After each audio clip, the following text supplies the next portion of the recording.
Greetings, everyone. This is episode 53 of the Standing 8 podcast.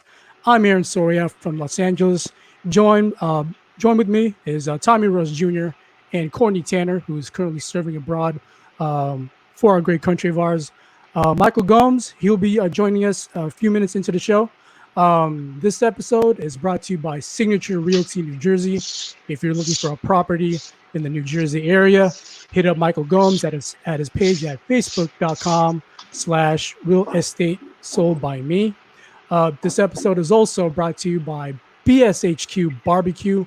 If you're in the Dallas area looking for some high-end barbecue catering or delivery, check their Instagram at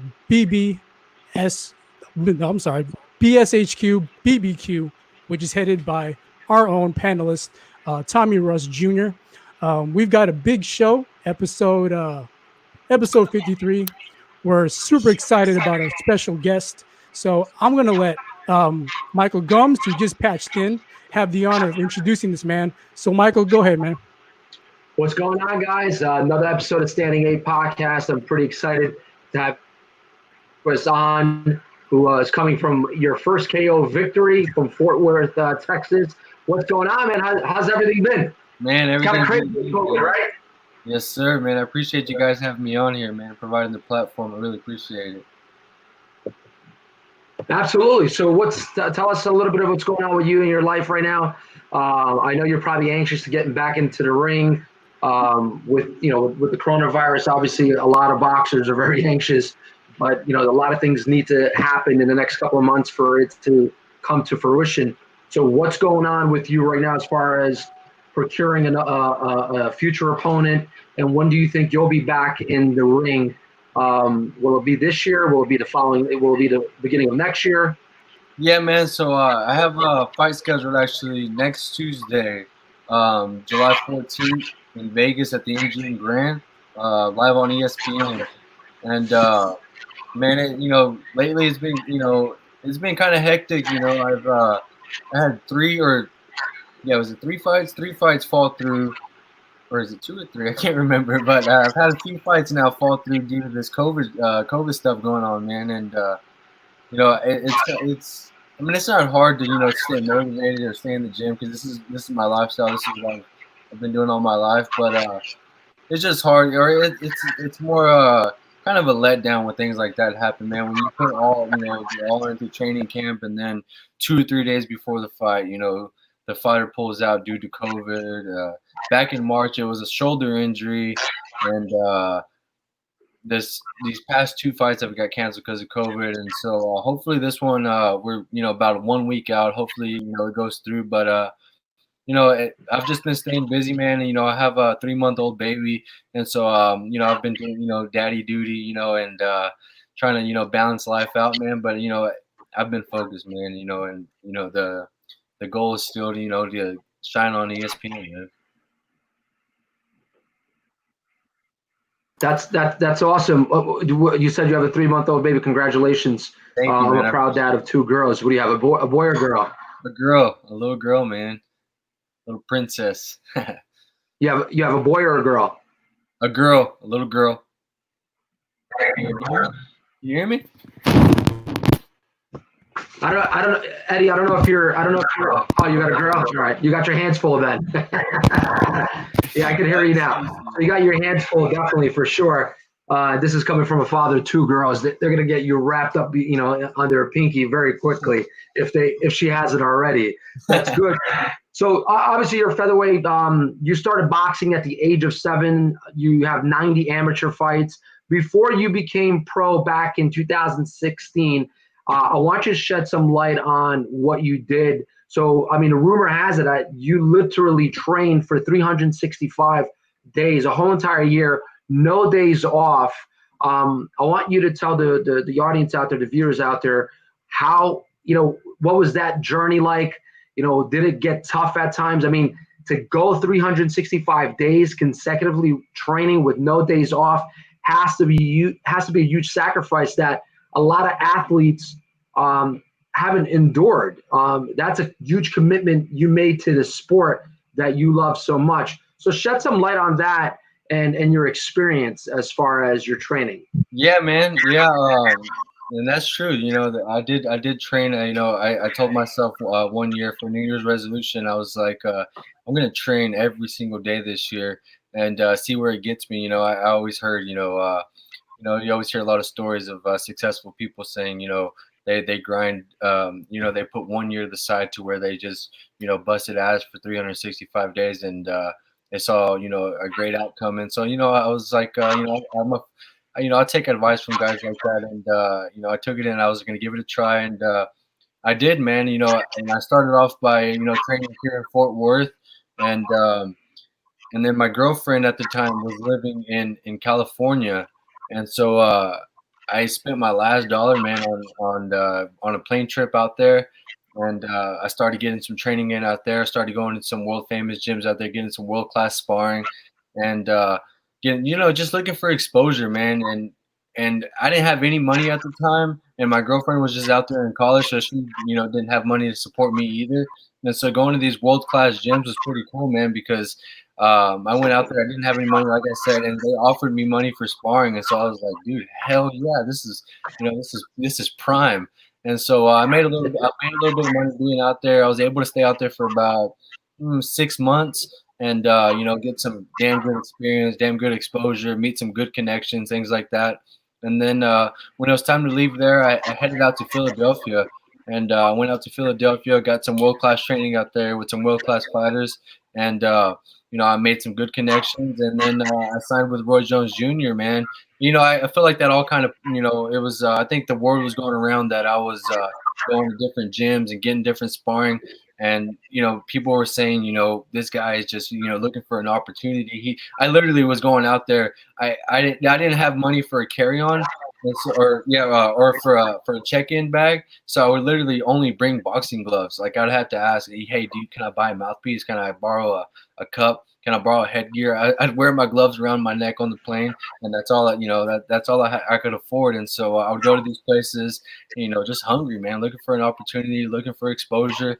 And you know, I was blessed in California and in Philadelphia, and then, like I said, that's when, you know, Roy Jones signed me or offered me a deal, and you know, we went from there, and that's kind of what kickstarted my professional career. And you know, I'm thankful for Roy Jones and, you know, and that whole promotion, and for the opportunity they presented to me, and here we are now, man. You know, looking to you know, shine on ESPN July 14th. That's awesome. Tell us about your relationship with Roy Jones Jr. Obviously, I'm sure he plays a major part in, you know, your career, a lot of decision making as well. And obviously, Roy Jones is a huge name in the sport. How is he in terms of a mentor for you? And how's your relationship with him? And you're signed with Roy Jones up until when? Well, that's, yeah. So I was signed with Roy Jones.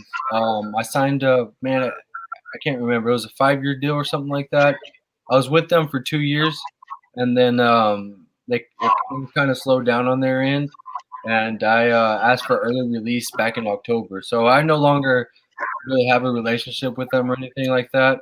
We kind of went our separate ways, and you know, it worked out in my favor. You know, I'm getting onto these bigger stages. You know, I'm staying more active, and I'm able to make more of my, you know, my own calls and, you know, things like that. So, you know, it was no bad blood or anything like that. It just, you know, it's just what I needed for my career. Correct. But you know, Roy Jones Jr. Promotion, you know, they provide a good platform. You know, I fought on UFC Fight Pass a few times, and you know, they put me up against a few undefeated fighters, which, you know, sometimes, you know, fighting for your own promotion is not really in your favor. But I got the wins, and, you know, and I'm thankful that they provided me those opportunities, and you know, that's why I'm here now. You know, I beat those undefeated fighters, and I shined when I needed to, and, you know, I'm appreciative that they, you know, that they were able to provide me that platform, man. That's awesome. I don't know if, Aaron, you got my message. Wanted to talk to you about your last fight, your first KO victory against Moreno. I wanted you to walk us through, you know, up into the moment of the KO. It seemed like it was a culmination of punches to the body, to the head. before Moreno got dropped down. So Aaron, do you have that video to play really quick so we can I have the Vazquez can clip, actually not of watch. that fight, but the fight before that. It was I'll bring it up anyway. Okay. All right. So, I mean, that's got to be an exciting feeling, getting somebody out on the canvas. I watched you celebrate with your corner. You were obviously very ecstatic, very excited. While Aaron pulls that up, walk us through. You were dominating him every round from the fight. I watched it. You were dominating him every round. Walk us through the fight really quick because it was pretty exciting for me to watch. Actually, this one is the knockout. Yeah, this one is the Brandon Cruz fight. Yeah, this is Brandon Cruz. This is 2 fights ago. Yeah, this was a scrap too, though. I saw this one. This was a nice one, man. You pulled it out. You were gritty. You were tearing him up to the bone. I went to that guy's backyard, man. On a 355-day layoff. And so I went out there and I was well prepared. But back to that knockout that you were talking about versus Moreno. That was it was a good experience, man. Being in front of my hometown crowd.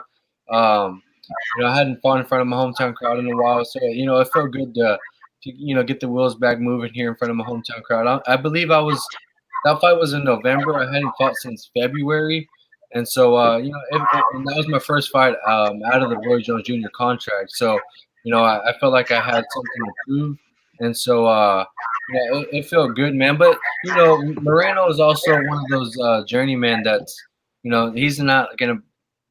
He doesn't provide too much resistance. He doesn't bring too much to the. He's just an older guy, kind of just an opponent. I don't really like to fight those guys, in my opinion, but that's what they presented to me, and I just went and did my job. But it felt good, man. It felt good to bang that body up a little bit and sit him down, man.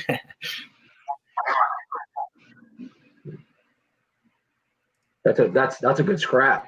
Yeah, I'm trying to pull up the fight against Moreno, Alejandro Moreno, really quick. In the meantime, I've seen it a few times. Yeah, I saw it. I have it for sure. In the meantime, I know the panelists here, Courtney Tanner, obviously Tommy and Aaron, they're eager to ask you a couple of questions. So I'm going to open it up to the panel so they can start asking away. Courtney, you normally have the questions to ask. I got.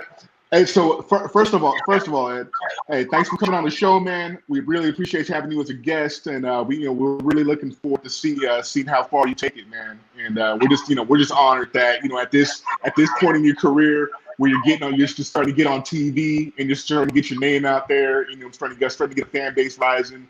It's kind of like people are starting to hit you up, and you could, so you got options with, so who you can mess with as far as doing these interviews and being on these shows right now. But you're over here rocking with us, so that means everything, man. We appreciate that. My question is, I often tell people boxing is like the hardest sport in the world because in order to be successful at the highest levels of professionalism, you have to be a master at your craft inside the ring, but you also have to be smart enough to maneuver the business end of it, as far as the marketing and just how you sell yourself. And in the ring, you got to go in there and sell your skills. So you kind of got the burned up candle on both ends. My question for you, man, is what do you think people's biggest misconception is about the boxing game? And that, it's to include training, fighting, or even the business end of it. Yeah, man. So, I always tell young and up and coming fighters, or just people that are interested in joining the game, the biggest misconception is that it's all glory, man, and it's and mainly because I feel like nowadays that's a big thing because of social media. Us as fighters, we're always gonna market and we're always gonna post, our good days, our good pictures, our good clips. We're never gonna be on there posting, when we got our ass whooped in training, or when we were gassed out after sprints, or you just had a bad phone call with your promoter. We're never gonna put that out there to the public. So I think the biggest misconception is that it's all glory, it's all knockouts, it's all whooping your sparring partner's ass, it's all big paydays. That's not true, man. That's that takes that's very very few and far in between, man. Yeah. I'm gonna shoot it over to Tommy. I know he's probably got a question for you.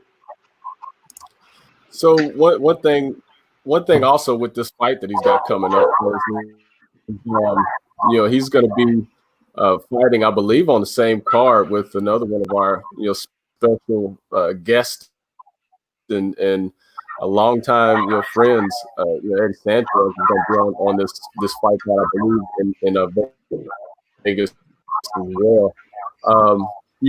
Tell us what this experience is like, man. You getting out there, getting on ESPN. You're going to be fighting on live TV in Vegas. I know we've talked about the fact that, as you mentioned, you've had a couple of fights fall through, due to your opponents testing positive for COVID, and you're ready to kick some ass Texas style. Tell us how this feels coming up to this, man. It's right around the corner. It feels good, man. I'm ready to get this over with, man, and honestly, spend a little bit of time with with my family and my newborn daughter, man. Someone needs this ass whooping, man. I've been training so hard. It almost feels like it doesn't feel like it's literal 7 months, man. We're going into the beginning of July, or we're in July now, but I had that fight in March scheduled. I had 2 fights in June scheduled, and so I've been grinding for 7 months straight, man. And so, it's I have a lot of pent up energy, man. I'm just ready to put a whooping on somebody, man. And then on live TV, a lot of people always ask, hey man, does this add pressure? It doesn't add pressure, man. It just makes me want to train harder, shine harder, and I want to punch hard. I want to whoop this guy's ass, man. I'm ready to get it over with and get back home and spend some time with my daughter, man. Hey, I heard that, man. And one thing that I saw, with and pardon me, it's the day after July 4th and all of this, so we got people with fireworks still going on out here. But one thing that I saw, about you and the way that you fight, as I mentioned earlier, dude, you're very gritty, scrappy. Come forward. I love the way you throw that left. You club them with that. Your body work is great. It's super solid. Tell us about how you trained in that 365 days, because just like you said, 7 months been pinned up, ready to fight, and having to kind of go through the up and down of that. Tell us how you trained during that year of dedication. How did that go? Man. So first thing was first, in boxing, road work is the most important, man. And so, I ran every single day. And I'm talking, 8, 10, 12, 13 miles sometimes, every single day, no days off. I sparred every Tuesday, Thursday, and Saturday, 3 days a week. Whoever wanted it, I was willing to get in there and work with. And then, I Monday, Wednesday, Friday, I was always in the gym with coach, or different coaches at that time. 360 during that year, it was I was here and there, so different coaches. I was just trying to expand my ring IQ a little bit, pick up nuggets from different coaches, and add it to my arsenal and put it all together, man. But yeah, man, it was a grind, man. And at times, you start to question if any of it's gonna pay off, but I always say, man, it's not hard for me because this is truly what I love to do. I don't work a regular job. I told myself ever since I was a kid, I wasn't going to do that. I was like, I'm not going to work a regular job. I'm going to make this boxing stuff work. And, I don't like to, gloat myself or anything. I don't like to say that I'm the most talented. So I always believe in the hard work. You know what I mean? So, I told myself, if you bust your ass for 365 days, something should happen. Something's got to give. And so, I was, like I said, I didn't have, anything. And so I was just, traveling around, just, looking for a gym to, get that work in, and, and it paid off, man. All right, Aaron, what you got? We actually got a question on our Facebook feed from Trey J. Lopez. He asks, how does it feel to be a role model and and also speak on the many. I mean, a role model to many local youths, and speak on how that helps you drive. Oh man, I don't if that I appreciate that, Trey. I appreciate you saying I'm a role model, man. I know Trey. Shout out to Trey. I trained his son for his first amateur fight, and I train a lot of the younger guys, around the city in the gym, and it feels great, man. Growing up as a kid, I had a lot of the older fighters myself or around me that gave me good advice and good tips all the time. And so I learned it from those guys, man. And it always feels good to just to kind of provide an outlet for these younger guys. Out here in Fort Worth, it's not the most rugged town, but there is a lot of things that can distract you and get you up on the on the wrong track. And so it feels good, just having these guys in the gym, even if it's just one day a week or one day a month, just to know that they're reaching for something, fighting for something.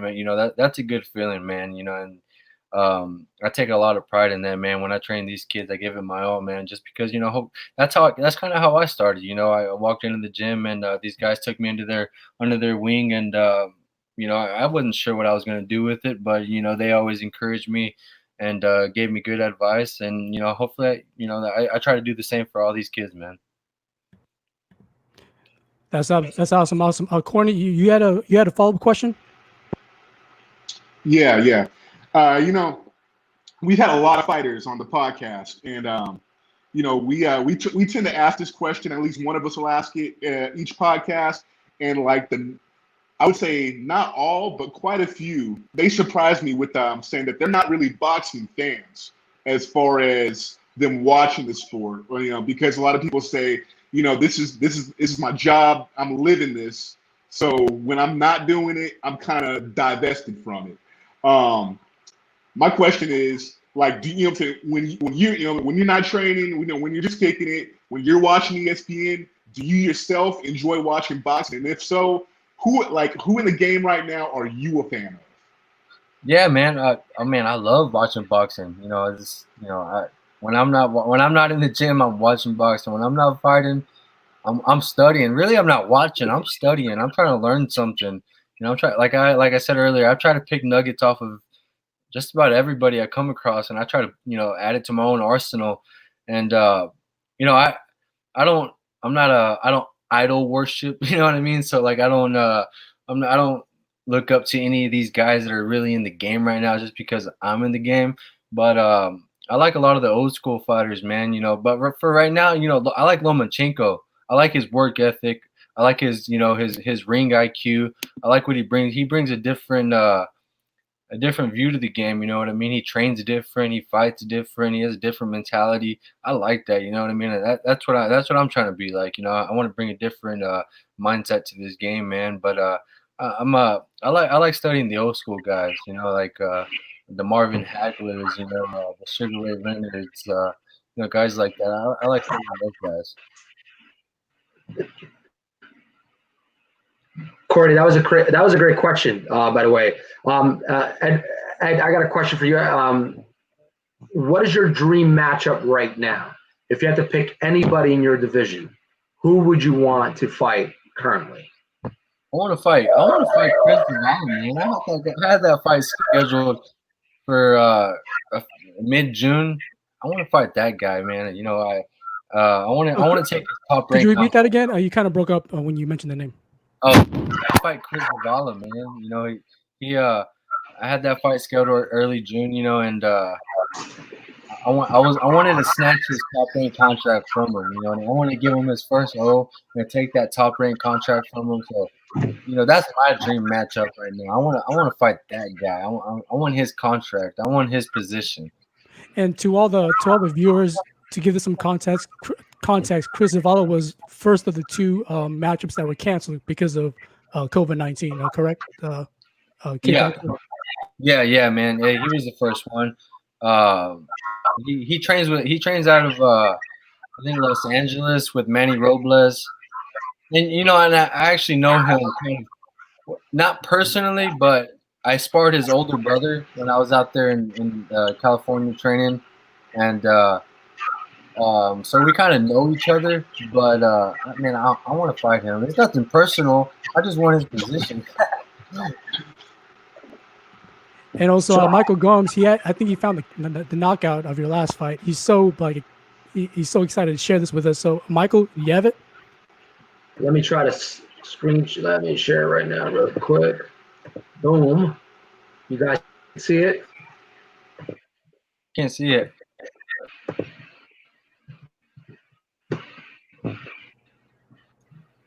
So there we go. This is 10 seconds before. This is right here, right around the knockdown. Boom. Yeah, to the body and then back to the head. And that's something, that's something we drill in the gym, countless times. I'm a big believer in that. What you do in the gym always translates into the ring. And so perfect execution.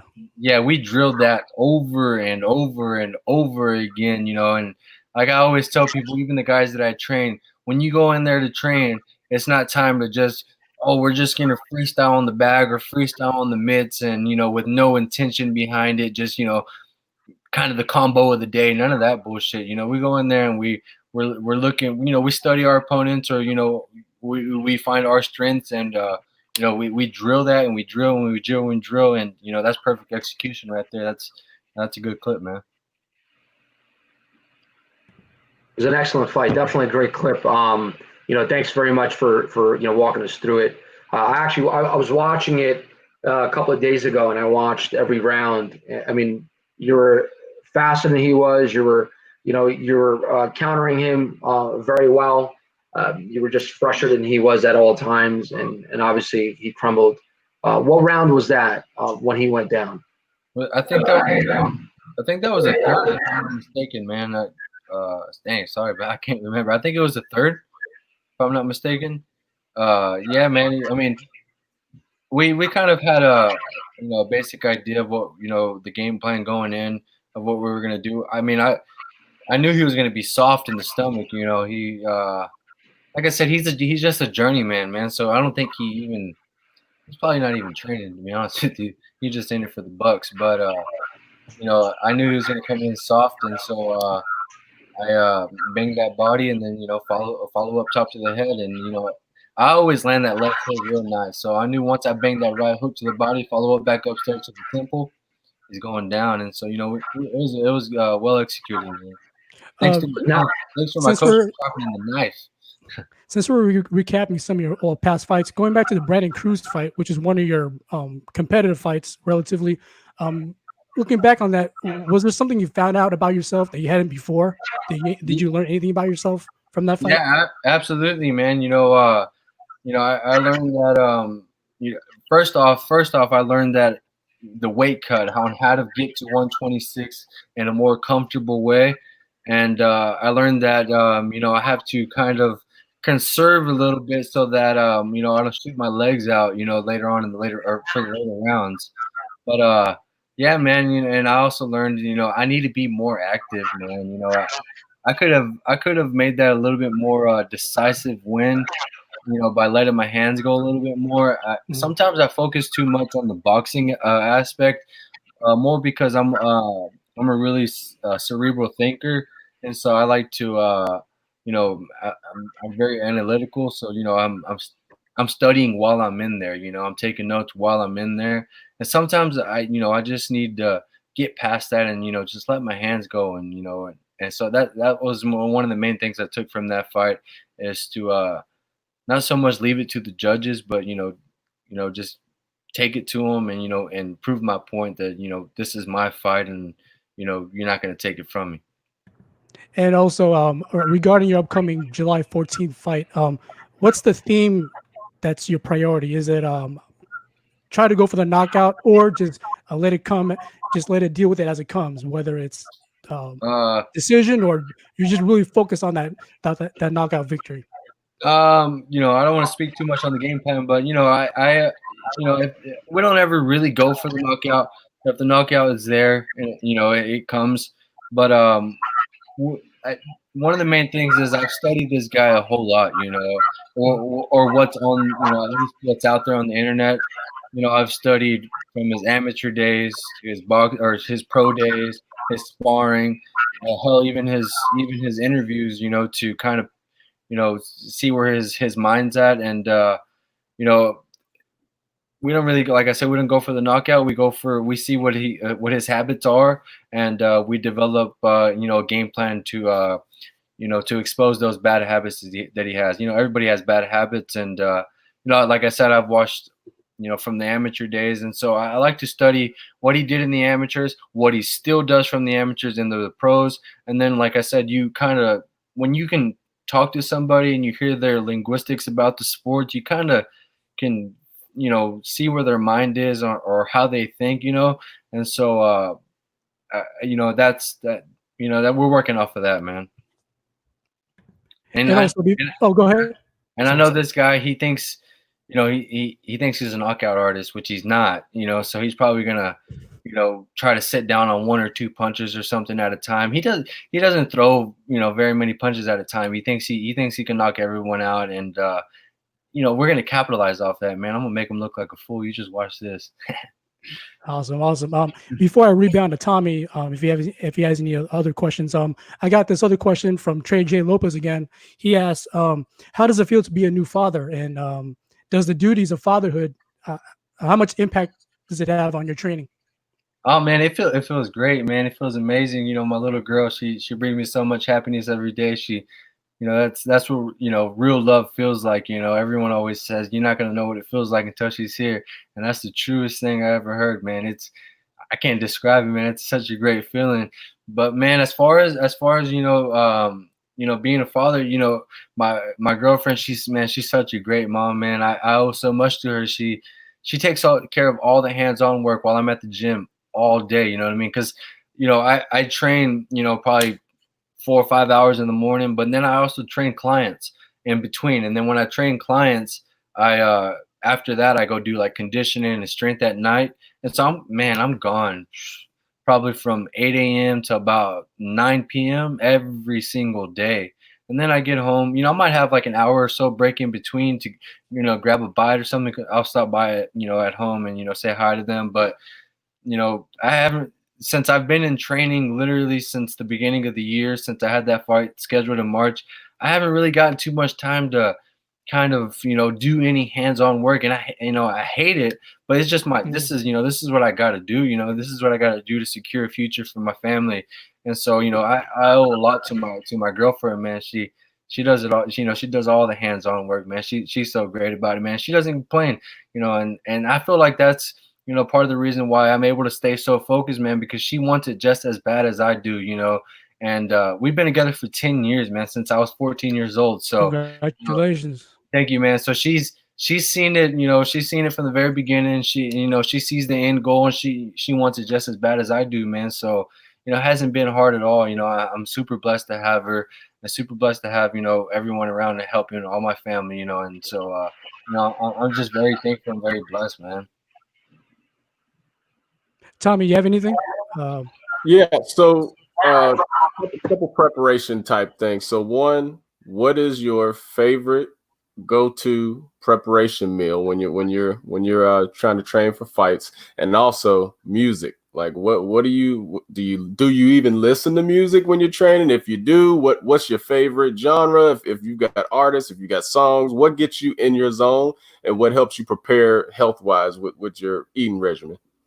Yeah, man. So actually, you know, I eat a lot of deer meat. I eat deer meat, you know, and that's probably my most favorite thing, man. You know, it makes, you know, it gives me a lot of good energy. You know, it makes me feel really light, really lean, and but it also gives me, you know, like I said, you know, that good burst of energy, you know, every day. You know, you know, especially incorporate that in my last 2 weeks of training, just to kind of, you know, like I said, give me that extra boost on that, you know, for training days. But yeah, and as far as music, man, you know, I don't really listen to too much music, you know, but it's you know, it's funny. On the last week of training, whenever, you know, the weight cut is, you know, setting in, and You've just been busting ass for so long. Man, when I'm in the gym, it's funny. I like to listen to Bob Marley. It's really, it's peaceful, but it just brings a good vibe. And so when we're in the gym, coach already knows. Fight week, I don't even have to say it. I walk in and he's already playing Bob Marley. He's already got it playing, and we're just in there jamming, and all the good vibes, man. Something about Bob Marley, man. I guess the message behind it, I don't know, man. I love it, man. It brings a good vibe, and I can definitely get down to that. Hey, positivity breeds positivity, man. So I feel you on that. Yes, sir. Yeah. Hey, can you guys give me 1 second? I'm gonna grab my laptop charger. My laptop's about to die. I didn't even notice. 1 second, man. Sorry about that. No problem. For sure. Now, since he's doing that, any follow up comments from the rest of the panel? Michael, I got one last question. All right, I'm back. My bad, fellas. I'm back. Here we go. Welcome back. So, Michael, you had something to bring up? Yeah. So Edward, I had a question for you. How much has your mindset changed since you now became a father, and have your goals changed as a boxer and as a human being from before having your child to now having your child? What is the difference in terms of your goals, in terms of your mindset, in terms of what you're trying to accomplish now moving forward? Yeah, absolutely, man. And that was kind of also what helped, or not helped, what influenced my decision to ask for early release from RJJ. At first, I always was like, it's not about the money. I'll fight anybody, no matter what. But once I found out I was going to be a father, I'm no longer just a fighter, I'm a provider now, so the money's got to be right, and I always, I got to go into these things kind of business minded, like I said, I'm a provider now, so definitely it definitely makes me work harder, and it keeps me focused 24/7, but I gotta put a little bit more thought into the decisions I make, man. Just because I gotta make it home to my baby girl at the end of the day, and I gotta be able to put food on the table for her, and my girlfriend. So it made me more business minded, and I just I gotta make it happen for them, man.